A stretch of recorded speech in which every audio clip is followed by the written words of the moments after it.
Yes, I am absolutely frightened of fundamental Islam. If I had been bitten repeatedly by an Alsatian, I would be frightened of Alsatians. And the Emirati Islamic judiciary system has a long history of jailing assault victims. Let's talk about it.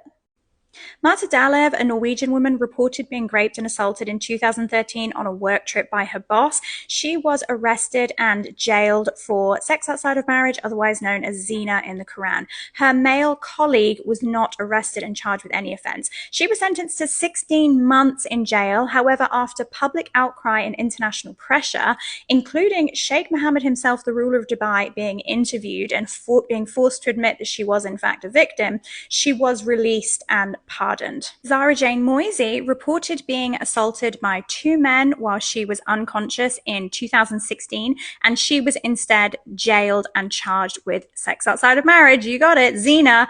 And I was actually involved in Zara's case. She stayed with me for a while, and I helped her navigate the complexities of a UK media campaign, due to which she was eventually pardoned, released, and deported, but only because of public outcry. There was also a video circulating of Zara, because of course men who mean no harm to women, they always film their encounters with inebriated women. Prince Charles and Camilla were also criticized during this period for visiting the UAE and going to a women's refuge while Zara was incarcerated after being charged with sex outside of marriage for reporting an assault. And of course, nothing says hypocrisy like welcoming foreign dignitaries to visit your women's center while punishing women. Most troubling is the case of Australian woman Alicia Garley, who in 2008 was working in her hotel in Fujairah, a Le Méridien, and she reported going to the bar after work and having a drink, sitting with her laptop, and feeling strange after ingesting a drink. So it looks like somebody at the bar spiked her.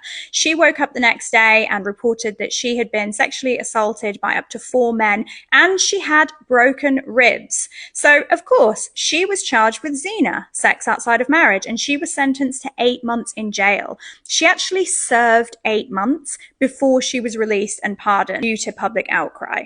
Because in Dubai and in the UAE, nothing says tolerance and tourism like jailing a rape victim who has actual broken bones. And let's not forget my own case. While I did eventually get justice and the men were sentenced to jail for 10 years, I was at one point detained and charged with drinking alcohol because I admitted that the night before I had been in a bar and consumed a glass of wine. Those religious clerics were just so desperate to get something on me. These women wanted protection. What they got was prison. When the law substitutes rape with consent, it isn't justice, it's punishment of the powerless. If you're off to Dubai on your hollybobs this year, just make sure that you note your rights as a woman. Hint, you have none.